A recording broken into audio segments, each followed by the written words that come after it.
Okay, I think everything's set up there. So welcome everybody. I'm going to start with the Mangalacharan prayers and then we'll get into today's topics. Om Jnana Timirandasya Jnananjana Shalakaya Chakshurum Militam Yena Tasmai Shri Guruve Namaha Siddhanto Palasara Nityarasikang Hangsang Vilasatmakang Audaryakya Sadama Sevakadanam Vishramba Bhakti Pram Yakya Yukti Vichakshanam Bhagavato Vishishta Shakya Sada Vandehang Tripurari Namakayating Sri Bhakti Vedantinam Vanchakalpatarubhyascha Kripa Sindhubhya Evacha Patitanam Pavanebhyo Vaishnavebhyo Namo Namaha Ajano Lambita Bhujao Kanakavatao Sankirtanaika Pataro Kamalaya Taksho Vishwambarao Dvijavarao Yukadharma Palao Vande Jagapriya Karo Karunavataro Vande Shri Krishna Chaitanya Nityananda Sahodito Guradaye Pushpavanto Chitro Shando Tamonudao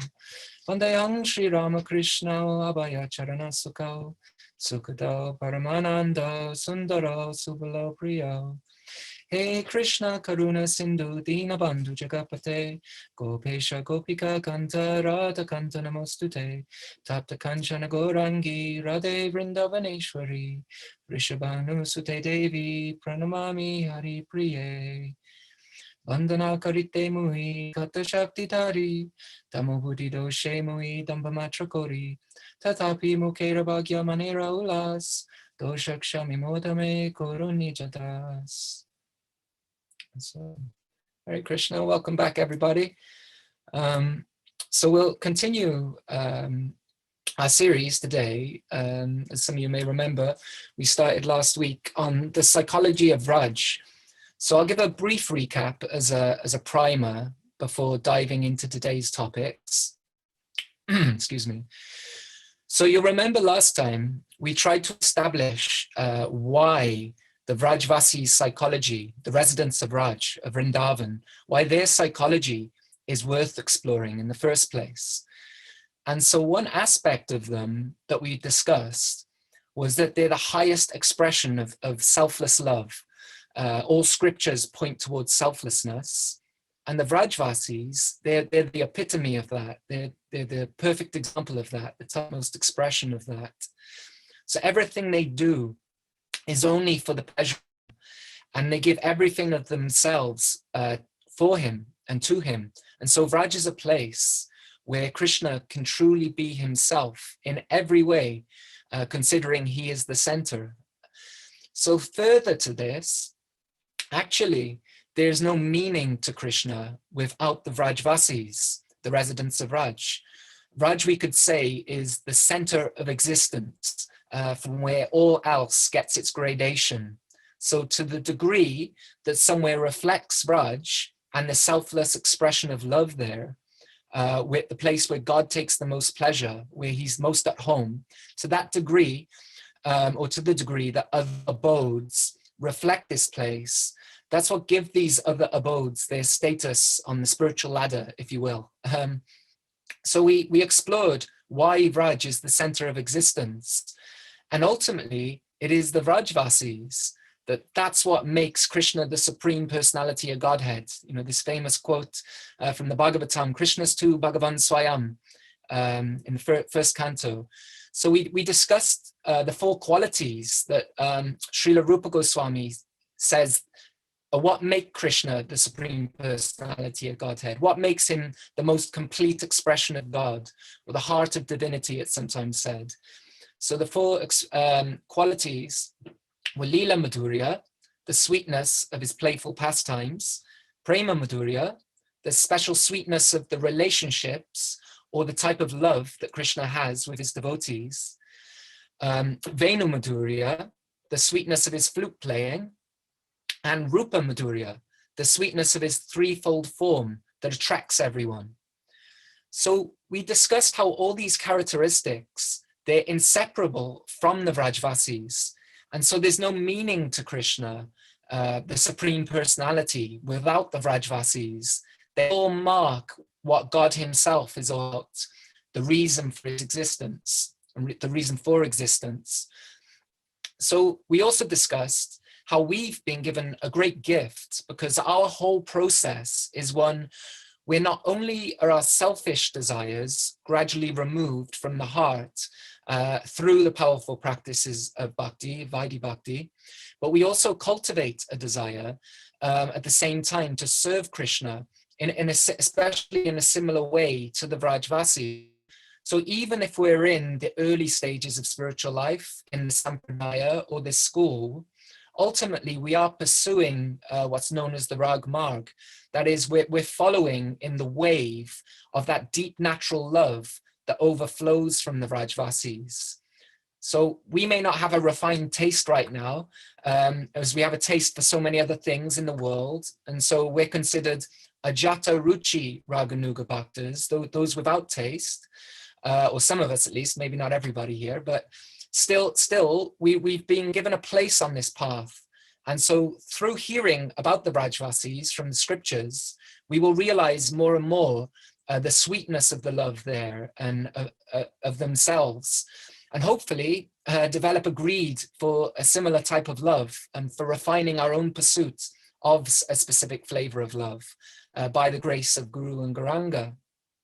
So although the Vrajavasis are in an orbit of their own, they're enjoying their Leela together with Krishna, and apart from also serving to attract us there, even before we've developed a real taste, their qualities also teach us so much and give us guidance on how we may come closer to our desired goal of becoming Vrajavasis ourselves, embodying the same spirit.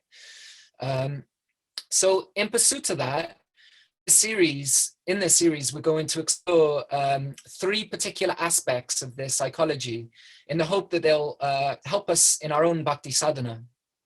Or at the very least, we get to hear about those qualities about the Vrajavasis. So that's always a good thing, right? So to introduce us to the first aspect of the Vrajavasi psychology, the one we're going to explore primarily in today's session, I want to share a quote that I actually have saved in a text file. Although I don't do it so much these days, a number of years ago, I used to save any inspiring or interesting quote about bhakti that I came across on social media. And there was one that jumped out at me that still sticks in my mind today. I used to save them in a document so I could come back to them later. And I found this one quite humorous. So I dug it up. And I apologize that I'm not too sure who it came from originally. My memory is quite fallible. But part of me feels it was one devotee called Sitapati, who some of you may know. But if it was from elsewhere, then please forgive me. I'm not too sure. Maybe someone else here knows. But I think it's a great intro to what we're going to discuss today. So the quote is as follows. Gaudiya Vaishnavism is the appropriate religion for Kali Yuga, the age of irony, because at its core, it is divinely ironic. What is the conclusion? Krishna is not God. Ask anyone who knows him personally. So I find that quite funny. And it's true about our philosophy, that Krishna is not God to the Vrajavasis, the people who know him better than anyone else. So it might seem strange to choose this as the first aspect of their psychology to explore. How does this apply to us as sadhakas, right?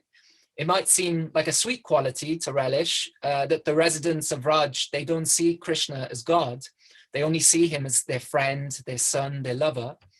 But surely until we're born in the Leela, this aspect, that's like their psychology, that won't be very full to us. But I would say, properly understood, this is one of the most important qualities of their psychology. And so that's why we're going to explore that today.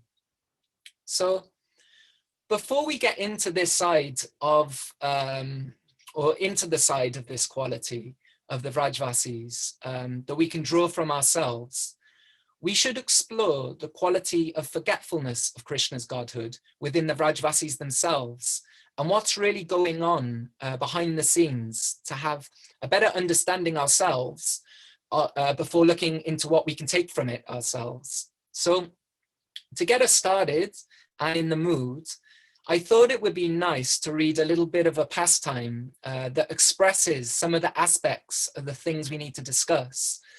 And of course, there are so many pastimes, but one that came to mind that I thought would be very sweet to share was from our Guru Maharaj's telling of the forest fire pastime, especially as he brings up some of the concepts that we will discuss in his narrative of the pastime. So some of you may already be familiar with this. Our Guru Maharaj posted it in, there's a group on Facebook called Bhakti. And so I think he posted it a couple of years ago, and it's an excerpt from his upcoming book. But I'm sure it's worth rehearing, even if you've heard it before. And it will be nice for those who haven't heard it, who aren't in the group or didn't catch the post originally. So it goes as follows. Hari had asked them to close their eyes out of concern for the fact that should he consume the fire as dictated by his Aishwarya Shakti in front of them, the boys would attempt to enter the fire to protect him. Thus he thought, these boys, filled with affection for me, live without concern for their own safety. In their Sharanagati, they see me alone as their protector, with whom they identify in pranay as their very self. If they see me swallow the fire, they will enter that fire to protect me, just as ordinary persons, without thinking, spontaneously protect themselves in times of sudden danger. Therefore, I must get them to close their eyes. Such thoughts, arising from his love-suppressed omniscience, were, of course, thoughts he could not express, given the circumstances. This thus, Hari's Madhurya Shakti inspired the wise Subal to weigh in thus with the special wisdom of his own. Friends, Krishna has deep insight into the mystical powers of jewels and mantras and how to employ them to counteract the effects of fire, a small task for such powerful stones and sounds. But invoking their power is not possible in public. Thus, we must close our eyes that he will be alone and able to elicit their mysterious power. That is why he's telling us to close our eyes. Subal's insight, of course, made perfect sense, and thus the cowherds closed their eyes and Krishna swallowed the fire on the strength of his Achintya Shakti. And moreover, when he told the boys to open their eyes, they found themselves back at the base of the great banyan, their cows along with them. While confident of the power of jewels and mantras, Krishna's ability to invoke such power astounded the Sakhas. Thus, in their minds, they began to consider that Krishna must be some kind of deva. And as this thought played itself out, they happily reached the conclusion, since they were equals, so too were they. So a very sweet telling of the pastime. And many things, the cowherd boys don't see Krishna as God. They see themselves as equals to him. As many of you will know, it's a characteristic of Sakyabhav, of friendly love. So rather than see Krishna swallowing the fire as an act of God, their natural conclusion is we must be godly too. If Krishna is able to act divinely, so must we be able to, because we're just like Krishna. So naturally it's very sweet, but it also highlights some concepts to dig deeper into. In particular, these terms were used, Aishwarya Shakti and Madhurya Shakti. Now, some of you will likely be familiar with some of these concepts, especially if you heard Padmanabha Maharaj's Ragvartma Chandrika series. But it's worth reviewing, especially in the context of this class. So Aishwarya refers to the opulence or the majesty of God. A devotee influenced by the Aishwarya generally knows that Krishna is God, and so it produces some reverence in a person who sees Krishna in this way, especially the more the Aishwarya is prominent, this opulence or Godhood, the majesty of God. And Madhurya is generally translated as sweetness. And so as Krishna's pastimes are human-like, and they don't generally have the knowledge of Godhood involved, they are sweet. Sometimes some divine opulence may be shown, as we saw with Krishna swallowing the fire, but still, everyone considers Krishna to be human like them. But there is an important distinction that Srila Vishwanath Chakravarti Thakur makes when he distinguishes Krishna's sweetness from other kinds of sweetness. Many people, if they see young children doing something out of the ordinary or a little naughty, they think it's sweet, right? These kind of videos viral on social media all the time. But Madhurya means more than just sweetness. Behind every human-like activity, there is some Aishwarya or divine opulence, even if that doesn't manifest overtly always. So even though the Vrajavasis don't see Krishna as God, what makes his pastimes particularly sweet is the fact he is God, acting in a human-like way. So what is special, very special about the Vrajavasis is that even when Aishwarya or divine opulence presents itself, these miraculous events that we read about, it doesn't touch the sweetness of their relationship. For the Vrajavasis, no amount of Aishwarya can take away from the Madhurya. So as a side note, we heard yesterday from Dalal Chandra Prabhu how the relationships in Vraj are the highest expression of the Aishwarya Shakti. And so when Arjuna, if we think of the Bhagavad Gita, when Arjuna saw Krishna's universal form, Arjuna, his sweet relationship as a friend of Krishna's was compromised. He even apologized for being too friendly. He was sorry for having that mood, this friendly mood. So this mood, this Sakya Bhav, or this friendly mood, it was totally covered by this reverential feeling because of seeing this godliness of Krishna, that Aishwarya. And there are other similar examples, like after Krishna killed Kamsa, Vasudev and Devaki, they initially treated Krishna and Baladev as God, as Ishvara. They offered so many prayers in this Aishwarya mood. They didn't embrace them as one would embrace their children. Vasudev even said explicitly that they aren't his sons, but the Supreme Personality of Godhead. But we don't see this same reaction with the Vrajavasis, even when the Aishwarya Shakti comes to the surface. Now, generally, it doesn't. Generally, the Aishwarya Shakti show itself overtly in Vraj. And even the godliness takes a madhurya or a sweet form. So we see that in his childhood, for example, when he killed Putana, he still behaved like a young child. Sure, he was sucking the life out of her, but out of her breast, like a young child being nursed. So some Aishwarya was there to be able to kill Putana, but it looked still human-like to any observer. And similar example, well, different example, but similar concept that we're all singing at the moment. Damodarashtakam, we sing about Mother Yashoda binding Krishna, but she couldn't at first. The rope was never quite long enough. So that rope never quite being long enough, there's some Aishwarya coming out there. There's some divine opulence. But Krishna didn't stop being fearful of her while she tried. He wasn't laughing at her, but he was actually upset at being punished, just like any naughty young boy would be. And I speak from experience, having been a naughty young boy once myself in this life. You're quite upset when you're being punished. But as a side note related to that, it's not just the Vrajavasis who don't see Krishna as God. Even Krishna himself forgets he's God. I won't spend too much time on this aspect, as our purpose today is exploring the Vrajavasi psychology. But it's good to know that the same Yogamaya covers Krishna too. to facilitate the play and the intimacy with the Vrajavasis. So even Krishna has divine self-forgetfulness.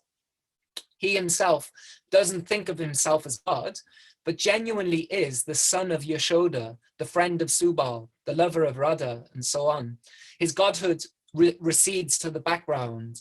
And this is in reciprocation with the type of love the Vrajavasis have for him. They don't see him as God, so he doesn't see himself as God. But sometimes, as we all know, the Aishwarya, or the godly opulence, does come out more prominently. A good example is something many of us celebrated Friday. Maybe it was a different day for others, but on Friday we celebrated Govardhan Puja here. And so a young boy lifting a hill on his finger certainly isn't human-like. there are many examples like this. Krishna swallowing the fire, as we read earlier. Not many people can swallow a big fire like that. So sometimes the Vrajavasis may even be told directly by other devotees who do see Krishna as God, that Krishna is God. Nanda Maharaj, for example, was told by Varuna, also by Uddhava, of Krishna's godhood. So, but as we mentioned, when this display of Aishwarya comes to the forefront, other devotees, like we saw with Arjuna, they forget the intimacy of their primary relationship, and the reverence takes prominence. But the interesting and unique thing about the Vrajavasis is that even when the Aishwarya is blatant and in their faces, all it does is enhance their madhurya, their sweet relationships with Krishna. They can't help but see Krishna primarily as their son, as their friend, as their lover. So in the pastime of the forest fire that we read, the cowherd boys, they just assumed they must be godly too, because they're equal to Krishna. As we say, this is the nature of friendly love. They just presume we must be godly. Krishna is godly, so we must be too. And there are many other sweet examples like this. Many of you may have seen these pictures. I really love these pictures of the Govardhan Leela. They show the cowherds all using their sticks to help prop Krishna, to help prop the hill up. They're helping Krishna prop the hill up. This big hill, and they're like, okay, Krishna can't do it alone. He needs our help. So there's clear Aishwarya Shakti being displayed there. Krishna holding the hill on his hands. It's quite clear Aishwarya Shakti is there, some divine opulence. But the cowherd's reaction is, we need to get involved and help Krishna, as after all, he's one of us. And when Mother Yashoda, for example, saw the universal form within Krishna's mouth, she never stopped seeing Krishna as her son. She just presumed Krishna must have received some blessing from Narayan. After all, Krishna is the darling of the village, and everyone in the village is praying to God, to Narayan, for blessings on him. I always found that quite humorous and interesting, that there are some sampradayas, legitimate sampradayas, that worship Narayan as being supreme. And even in Chaitanya Charitamrita, Krishna Das Kaviraj, he says there's no problem in this, even though we may have our focus and say Krishna's tu Bhagavan Swayam. But actually, for the Vrajavasis, Narayan is God as well. But even so, they love Krishna more than they love God. So after the Govardhan Leela, even when the idea was toyed with that Krishna may be a demigod or even a god by some of the elder, or even God, not just a god, but God, some of the elder Gopas were speaking like this. Initially, Mother Yashoda felt maternal pride that she was so blessed that her own son had such a high position. So the focus, again, it nourishes her relationship. The focus was more on Krishna being her son than his potential position as God. She forgets that idea very quickly, though. Nanda Maharaj also laughed off the idea because he knew Krishna too well to think he was God. And anytime this notion comes up, because of the Aishwarya Shakti, when it makes its appearance, very quickly, the Madhurya kicks in and the idea is very quickly dropped or even laughed at.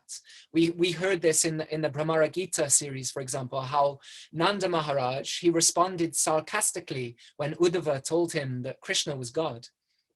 And one more example I think is quite sweet, is when Indra comes to offer his prayers to Krishna.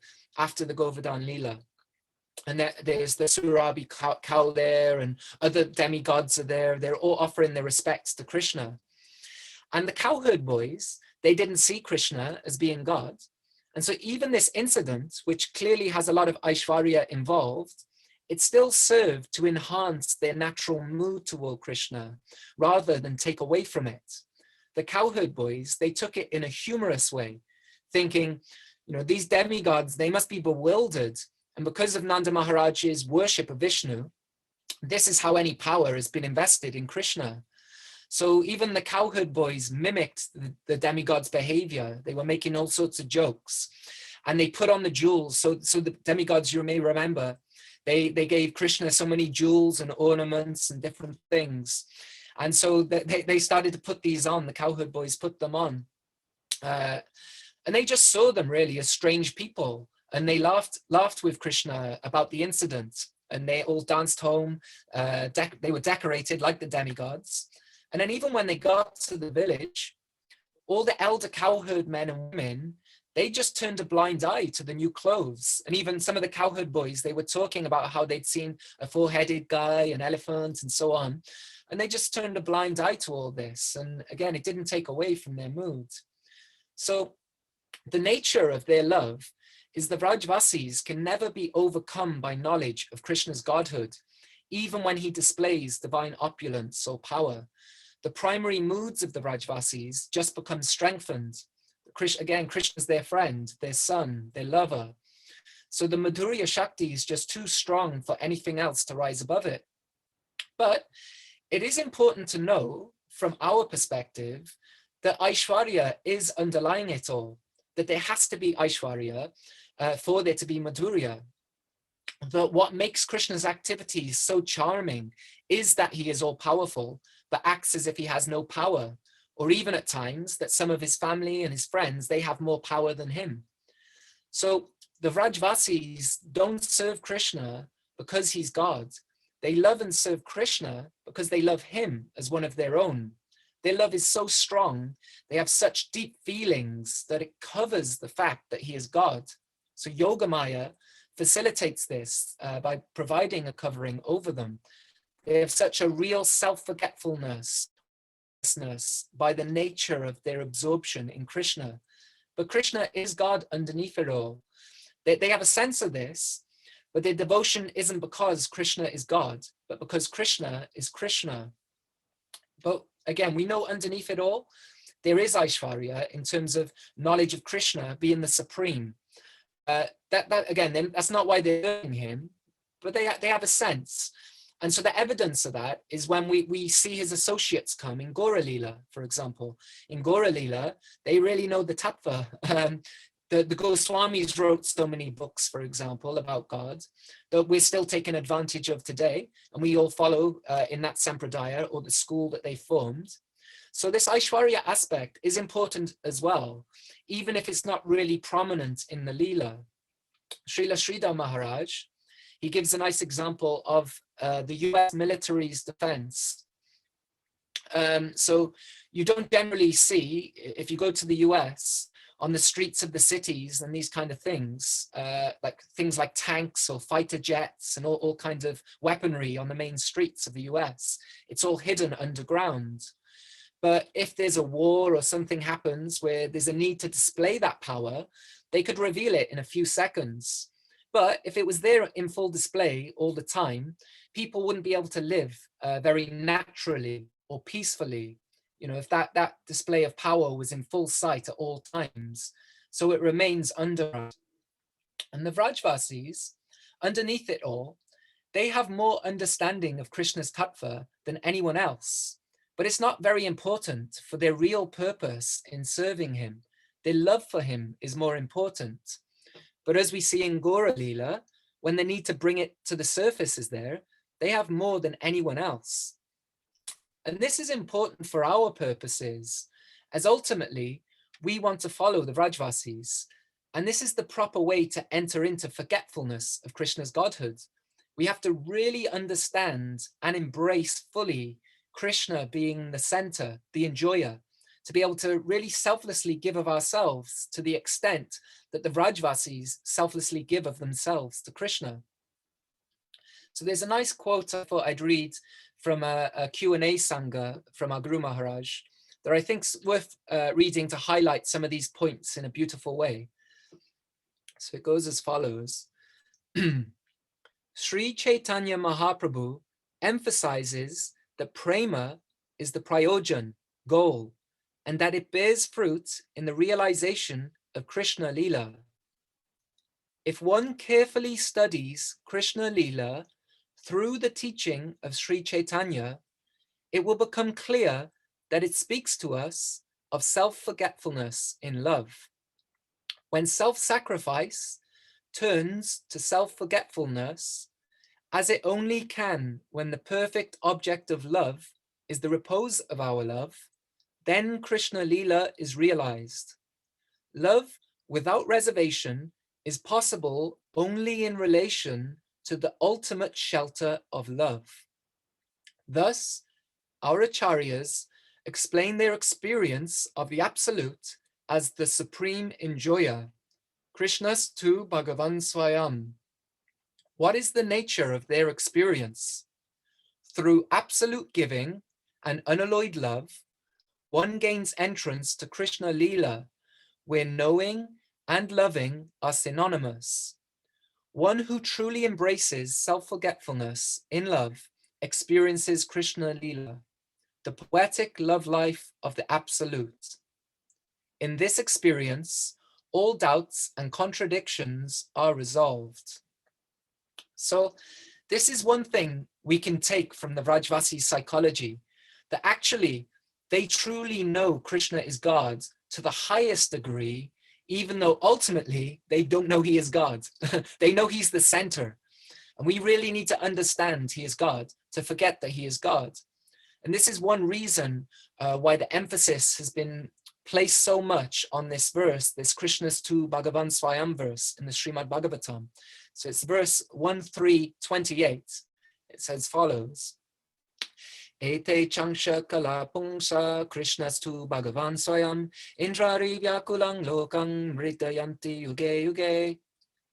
All of the above mentioned incarnations are either plenary portions or portions of the plenary portions of the Lord.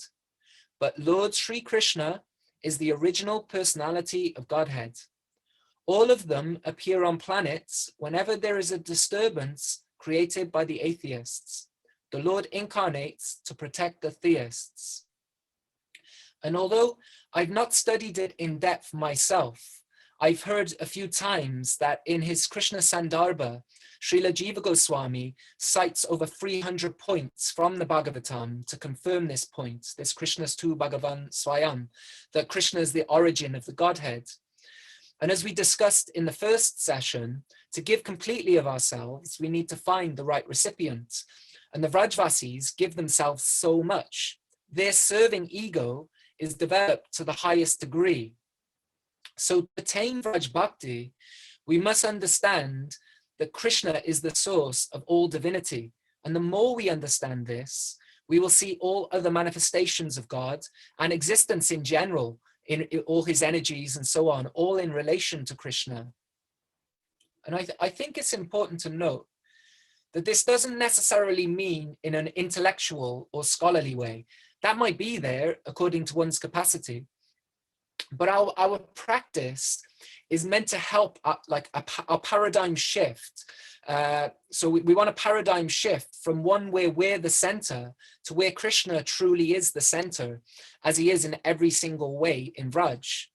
So this world won't be attractive to us. And so this is another reason we need to understand the nature of the Vrajavasi psychology, that aspect that Krishna is God, but is also not God. We've heard and maybe even seen how people sometimes may even use the philosophy of the Vrajavasis to justify their attachment to the material realm. The classic example that I'm sure you've all heard many times is the Prakrita Sahajas, who are said to use the affairs between the gopis and Krishna, even in a physical way, as a physical meditation to try to enter such moods. But our out that it's clear this arises from an attachment to material pleasures and being the center, and it's dangerous as it's cheapening what is most valuable, especially to Krishna himself, in pursuit of justifying one's own attachment to being the center. So it's better to humbly admit we still have that paradigm. I'm the center, put my hands in the air and still often see the world in that way. But we should gradually shift it under good guidance.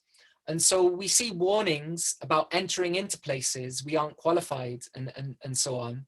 We see Chaitanya Mahaprabhu himself, although absorbed internally in the Leela, he did not act in a way that cheapened the understanding of Raj Bhakti.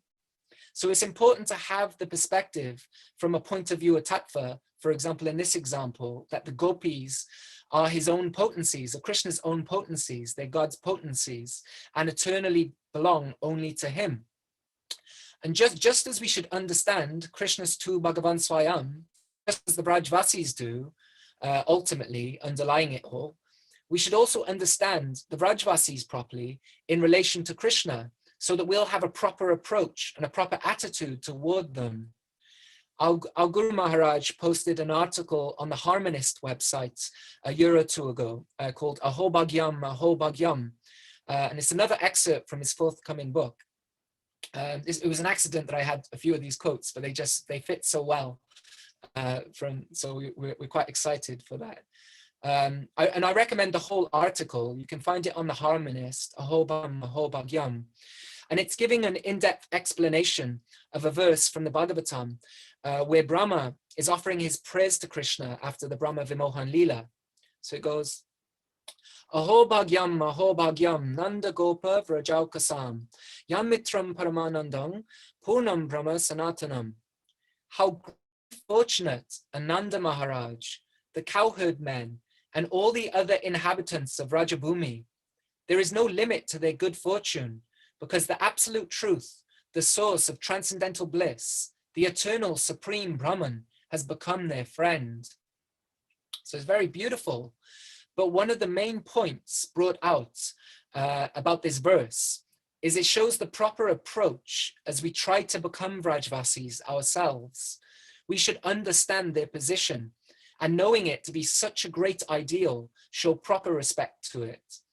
So there will be some reverence even in our approach. Contrary to popular belief, there will be some reverence or Aishvarya in Raganuga Bhakti, especially in the early stages. So an excerpt from the article I wanted to highlight in regards to our discussion today. It goes as follows. The great Bhaktisiddhanta Saraswati Thakur composed a Bengali verse that represents the very spirit of his approach to the Rag Marg.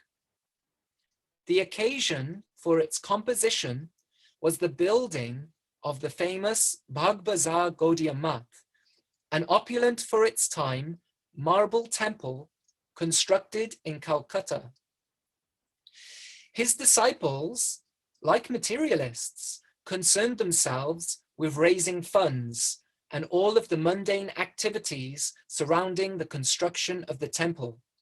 His sannyasi disciples went door to door to raise money that in turn was thrown at the deity's feet in the context of building them a lavish temple.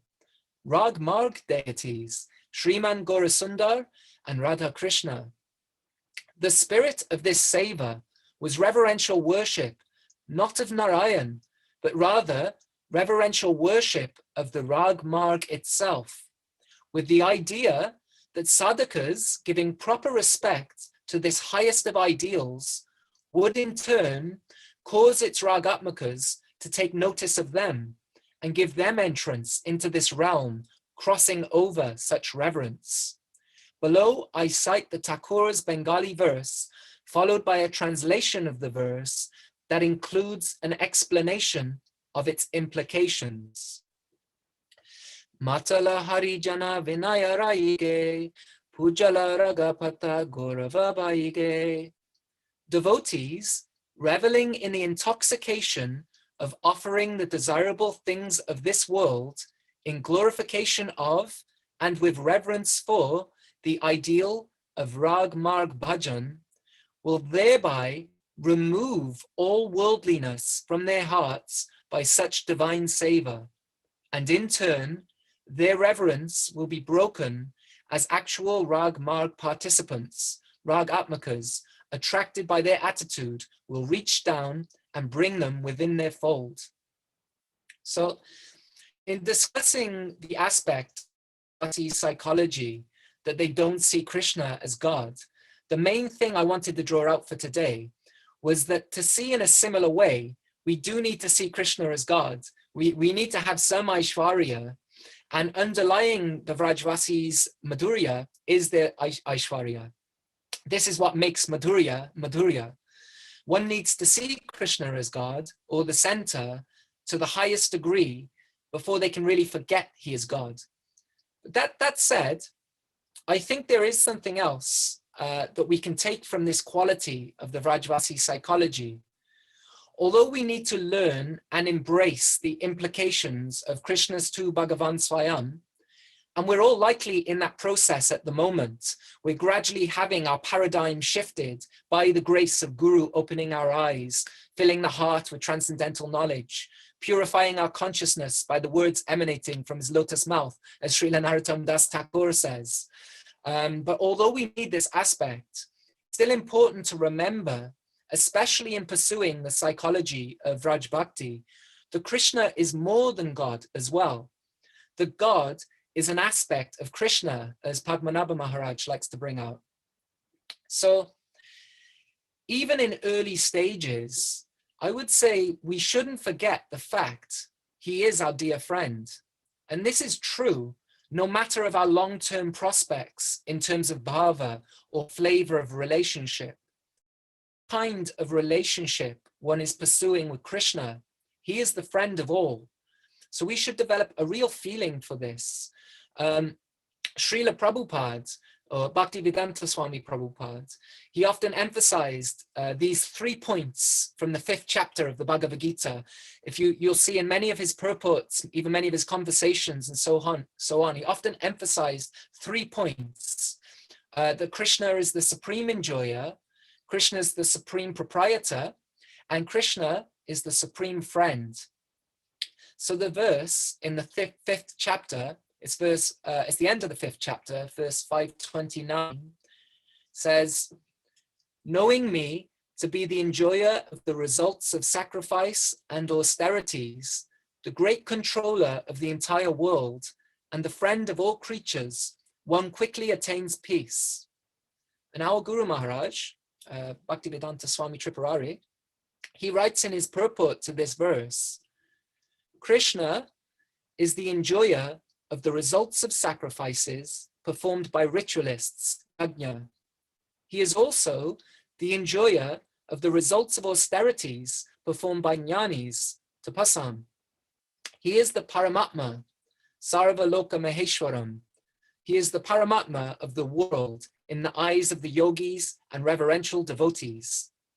His devotees, who know his Brahman and Paramatma features, also know him as Bhagavan, the loving friend of all creatures, Suhridam Sarva Bhutanam.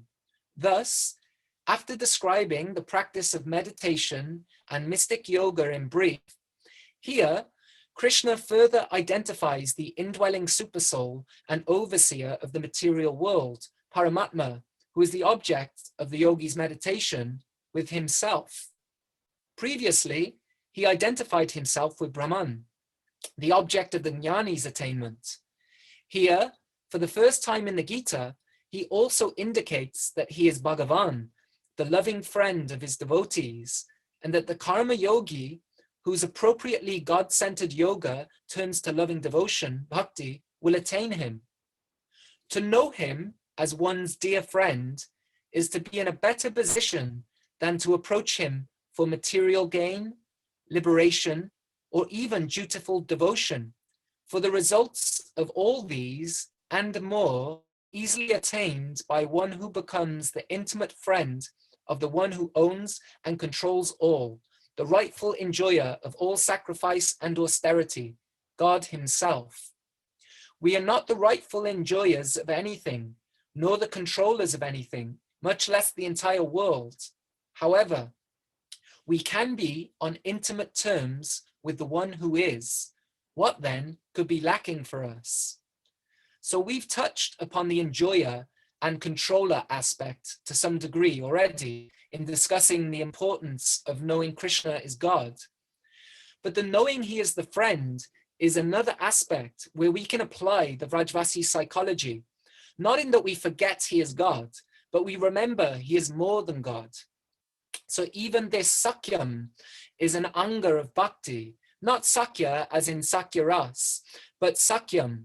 Though we hear it mentioned in Prahlad Maharaj's famous list of the pure devotional practices, the Navalakshana Bhakti, Shravanam Kirtanam, hearing and chanting and so on. And so we find there Sakyam, which means considering the Lord one's best friend. And it's also there, excuse me, it's also there in Bhakti Rasamrita Sindhu. It's an anga of bhakti in Srila Rupa Goswami's 64 angas that he gives, the limbs, or the practices of bhakti.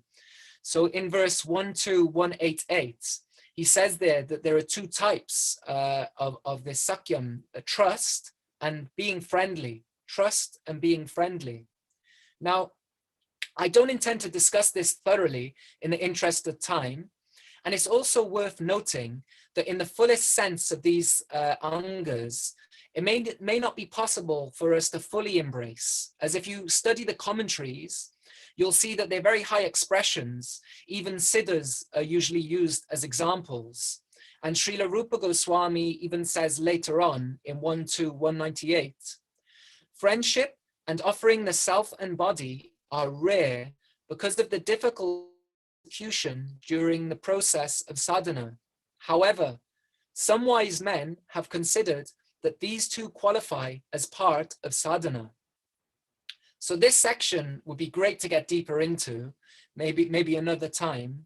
And I anticipate our Guru Maharaj's upcoming book may also shed some more light on these points. But for our purposes, I wanted to bring this out to make the point that in sadhana, even, there is some scope for developing friendship with Krishna. And I imagine we all have that experience on one level or another in our own internal lives.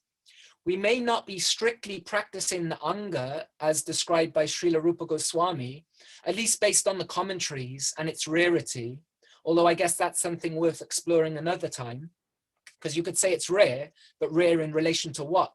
Bhava is sudurlabha, but so is liberation. It's easy, it's a side effect of bhava even.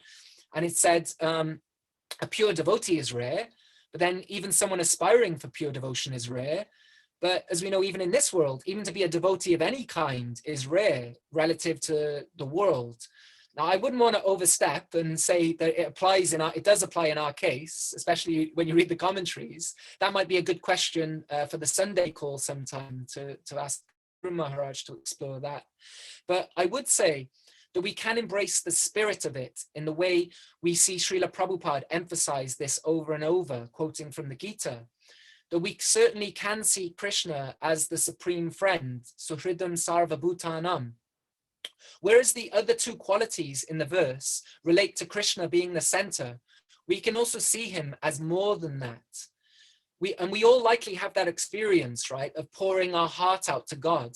We don't need to pour our heart out to God, right? He's Paramatma. He already knows everything. He's witnessing everything. So what need is there to pour your heart out? Why tell him what he already knows? But we do. And we share our thoughts and our feelings. He's the most intimate, well-wishing friend who's right in our heart with us. So we can share our heart with Krishna, just like we would share our heart with an intimate friend. And he likes this. So trust and being friendly.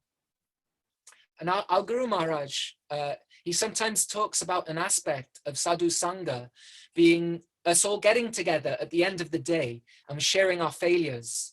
And it's very beautiful. I really, really appreciate this point. And it should be emphasized when we have the opportunity to do so. But we may not always have the good fortune of having such association with us on a daily basis. But we can take the same idea, I think, in terms of revealing our hearts to Krishna as our friend also, sharing our failures and praying for strength to do a bit better tomorrow, to come closer to our ideal, to become Vrajavasis or to serve the Vrajavasis. So my main point in relation to today's discussion is that although we need to understand Krishna is God, to really forget he is God, we need Aishwarya. So another thing that we can take from the Vrajavasi psychology today, or this psychological trait we're exploring today, is that Krishna is more to us than God. And it's worth remembering and contemplating that also, that Krishna is our friend too. He is God, but he's more than God. God is an aspect of Krishna. So we can't imitate the Vrajavasis, but on one level, we can certainly have feeling in the right direction.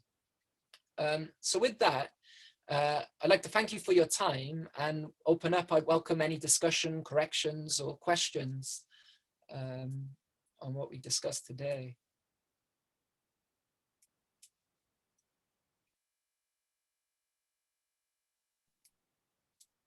Haribol. Hare Krishna. Thank you for today's class.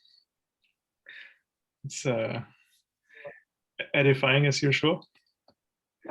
I just wanted to share a thought about this thing about pouring your heart out to someone who already knows. Because I've been thinking about that same thing also before, and I think it actually does make a difference. Like even if someone knows, like for example, if you know that someone is going through a hard time and you know why, even, but like maybe they don't feel comfortable sharing at the moment, but like then like once they do, you know, like it becomes a different thing than just you like knowing about it. Like it's like another dimension of it coming. Yeah, that's beautiful. Yeah, absolutely. So there we go. We got some very practical understanding and feeling for that in you know, even our lives, our relationships with each other and like that. Yeah. Wow. Yeah, thanks for sharing. That's really it's a nice point. Thank you. Krishna. Anybody else like to share anything before we wrap up? Okay, I'll take that silence as a no. And yeah, just thank you for being here today, and I look forward to being with you next week, and yeah, and hearing more of these classes through the week. So have a lovely week. Hare Krishna. Shriman Madana-mohana Prabhu ki jai. Panchakalpatarubhyascha kripa sindhubhya eva cha patitanam pavanebhyo vaishnavebhyo namo namaha. Hare Krishna.